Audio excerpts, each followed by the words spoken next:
akan tambah menyenangkan ketika si bayi sakit. Untuk orang tua baru, tak heran akan terasa ingin panik setiap si bayi batuk atau mengalami.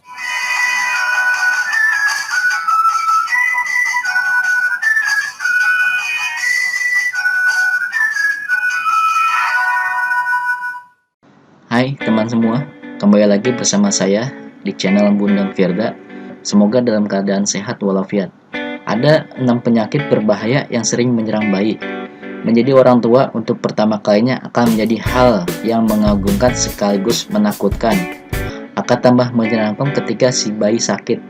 Untuk orang tua baru, tak heran akan terasa ingin panik setiap si bayi batuk atau mengalami ruam, bahkan hanya sedikit.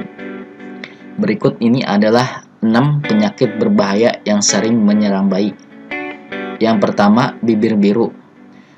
Jika bibir bayi Anda terlihat kebiruan atau membran mukus di dalam mulutnya atau pada lidahnya berubah biru, ini bisa jadi tanda bahwa si bayi tidak mendapatkan oksigen yang cukup.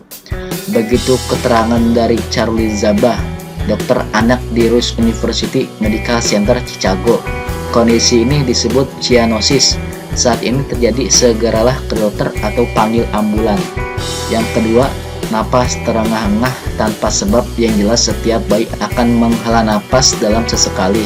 Namun, jika mereka terus-menerus bernapas dengan berat atau terengah-engah, dan Anda melihat bahwa mereka menggunakan otot dada lebih sering ketimbang seharusnya, dan kuping hidung terus-terusan mengembang saat bernapas, bisa jadi ia mengalami masalah pernapasan. Jika ini terjadi, segeralah hubungi dokter anak, dan jika berlangsung cukup lama, pertimbangkan untuk membawanya ke ruang gawat darurat. Yang ketiga, demam lebih dari 38 derajat Celcius pada bayi baru lahir. Jika bayi yang usianya kurang dari 2 bulan mengalami demam lebih dari 28 derajat Celcius, disarankan untuk membawanya ke dokter anak sesegera mungkin. Demam pada bayi yang baru lahir bisa berarti beragam, mulai dari meriang hingga meningitis. Bayi baru lahir yang mengalami demam sangat patut diperhatikan. Yang keempat, kekuningan pada bayi. Jika kulit bayi baru lahir terlihat menguning dan tambah menguning, ia bisa mengalami masalah penyakit kuning. Ada yang kondisinya bisa normal, ada pula yang harus ditindaklanjuti serius. Bilirubin diproduksi hati pada bayi butuh waktu hingga berfungsi penuh. Tetapi ketika sudah berfungsi baik, segalanya akan baik-baik saja. Saat kelahiran, jika hati si bayi tidak bergerak cepat, bilirubinnya bisa meningkat dan menyebabkan kulit bayi menguning. Bilirubin bayi yang meningkat bisa mempengaruhi otak, menyebabkan kejang-kejang serta kerusakan permanen. Kebanyakan dokter akan merekomendasikan agar si ibu memberikan si bayi ASI sesering mungkin agar tubuh si bayi bisa mengeluarkan bilirubin yang berlebihan lewat BAB-nya. Langkah selanjutnya adalah menaruh si bayi di bawah sinar ultraviolet atau berjemur untuk terapi foto agar mempercepat pemecahan bilirubin. Jika terus meningkat, akan dibutuhkan transfusi darah. Yang kelima, dehidrasi. Jika si bayi jarang membasahi popoknya, sebaiknya dicurigai ia mengalami dehidrasi. Popok bayi seharusnya basah setiap hari dan makin sering basah seiring ia bertambah usia. Sekitar 6 kali popok basah ketika ia menginjak usia seminggu ke atas. Ciri-ciri lain anak dehidrasi adalah mulut kering, mata sayu, dan lesu. Segera konsultasikan dengan dokter anak Anda. Pastikan dokter umum Anda merekomendasikan memberi anak cairan pengganti khusus.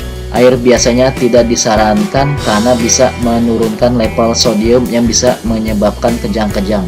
Yang keenam, memuntahkan cairan kehijauan terang. Anak sering kali muntah.